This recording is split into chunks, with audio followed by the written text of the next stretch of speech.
இன்னைக்கு தாய்மாமன் சீரியலில் பார்த்திங்கன்னா நம்ம பூங்கொடி கருங்கல் பாட்டிக்கிட்டு மாட்டிக்கிட்டது மட்டும் இல்லாமல் எப்படியாவது தப்பிச்சோம் பொழைச்சோன்னு வீடு போய் சேரணும் அப்படின்னு யோசிக்கிற டைமில் தாங்க கரெக்டாக கடவுள் மாதிரி வந்து நிற்கிறாரு நம்ம அழகர். அடித்து பிடிச்சி எப்படியோ கருங்கல் பாட்டி கூட சண்டை போட்டு அவனை அடித்து துரத்திட்டு எப்படியோ பூங்கொடியை அழைச்சிட்டு போகணும்னு நினைக்கிறாருங்க. அதுக்கு முன்னாடி நம்ம பூங்கொடியே சொல்லிட்டாங்க, என்னை எப்படியாவது இங்கேருந்து கூப்பிட்டு போயிருங்க, தயவு செஞ்சு கூப்பிட்டு போயிருங்கன்னு காலில் விழாத குறையாக உட்காந்து நம்ம அழகர்கிட்ட கெஞ்சி கெஞ்சி கேட்குறாங்க. அப்போ தாங்க நம்மளுக்கு தோணுது, எங்கடி போச்சு உங்கள் எத்தெல்லாம் அப்படின்னு சொல்லிட்டு.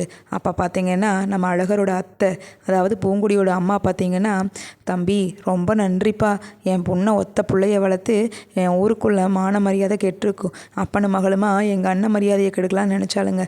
இப்போ பார்த்திங்கன்னா கடவுளாக பார்த்து மூலமாக அவளோட கௌரவத்தை காப்பாற்றிருக்குது.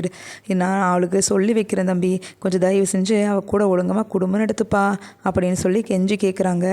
அதை முதல்ல உங்கள் பிள்ளைகிட்ட சொல்லுங்க அப்படின்னு சொல்கிறாரு நம்ம அழகர்.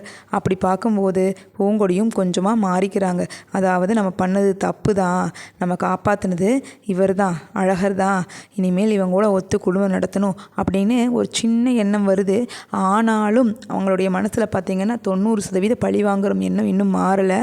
என்ன தான் பூங்கொடியோட அம்மா வந்து அவங்க அண்ணன் மேலே இருக்கக்கூடிய பாசத்தினால இப்படிலாம் பேசுகிறாங்க, ஆனால் அது நடக்குமா அப்படிங்கிறதாங்க சந்தேகம். இதுக்கு நடுவில் நந்தினி பார்த்திங்கன்னா, ஐயையோ எப்படியோ இந்த கல்யாணம் நின்று போகும்னு நினச்சி சந்தோஷப்பட்டமே, கடவுளாக பார்த்து நிறுத்திடுவாருன்னு நினச்சோம். இப்போ மறுபடியும் இவ வந்து நிற்கிறாளே, கடவுள் போட்ட முடிச்சு நம்ம அழகர் மாமாவுக்கு இவ தான் போல், நம்ம இனி ஒதுங்கி தான் நிற்கணும் அப்படின்னு சொல்லிட்டு முடிவு பண்ணிடுறாங்க. இனி பார்த்திங்கன்னா அடி வாங்கின பாம்பு சும்மா விடுங்களா, கருங்கல் பாண்டி கூட ஆட்டம் ஆரம்பிக்க போதுங்க.